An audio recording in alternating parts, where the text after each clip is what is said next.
Oke, sedulurku, kita masih di suasana yang menyenangkan banget ini di pantai mana nih? Drini. Ya.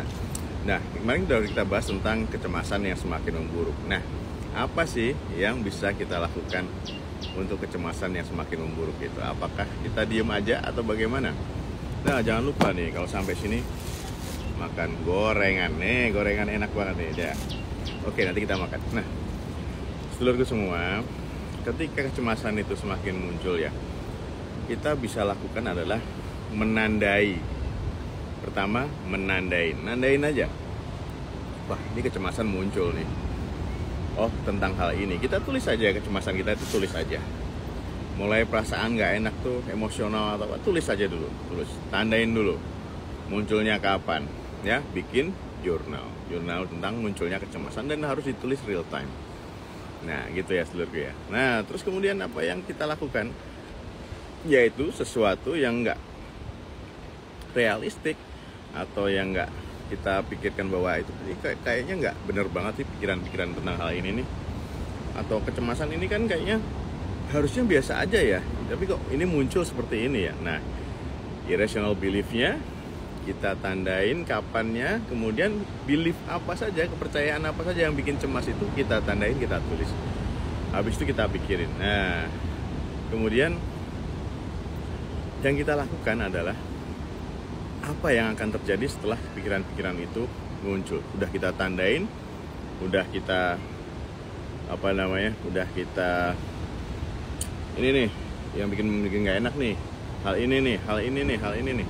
Bikin enak, udah kita rinci semuanya. Kemudian yang kita lakukan adalah menandai apa yang terjadi terhadap perasaan cemas yang berlebihan atau memburuk tadi. Apa sih konsekuensinya kalau misalnya kita mikirin hal ini terus, kalau kita mengkhawatirkan hal ini? Nah, kita pikirkan konsekuensinya apa. Nah, habis itu baru kita challenging untuk kita lawan hal itu.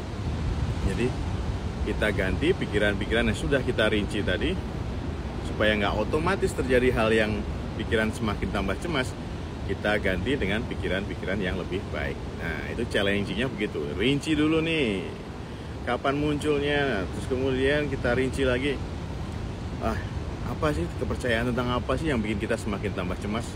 Nah, terus kemudian, setelah itu apa yang terjadi kalau kita misalnya pikirin hal itu terus? Nah, ini kita balik pelan-pelan ya sedulurku ya. Nggak bisa langsung kita balik semuanya dengan menjurnal saja, tidak, tapi butuh waktu. Nah, makanya setelah kita rinci, kemudian kita tandain yang belief yang nggak enak, terus kemudian kita ingat-ingat konsekuensi apa yang akan terjadi, kemudian baru kita lakukan adalah rubah pelan-pelan thought yang bikin kita nggak enak hati, semakin cemas, atau belief yang bikin sesuatu itu semakin nggak enak hati ya, itu kita tandain lagi. Nah, kemudian konsekuensinya juga kita tandain. Nah, kita rubah masing-masingnya pelan-pelan gitu sedulurku ya. Ya, jadi memang nggak gampang sedulurku, tapi it's okay, kita coba.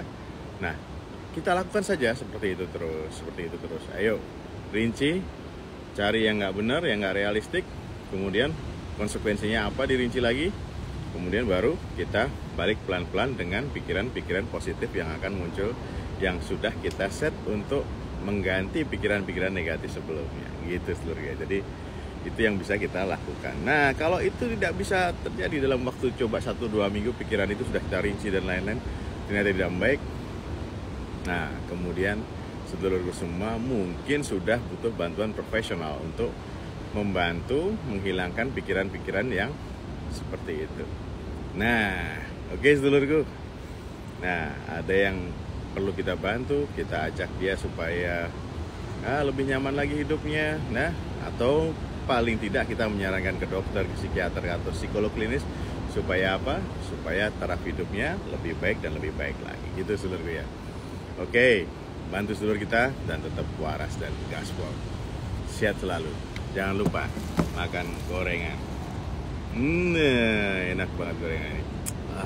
Gorengan. Wow. Sehat selalu.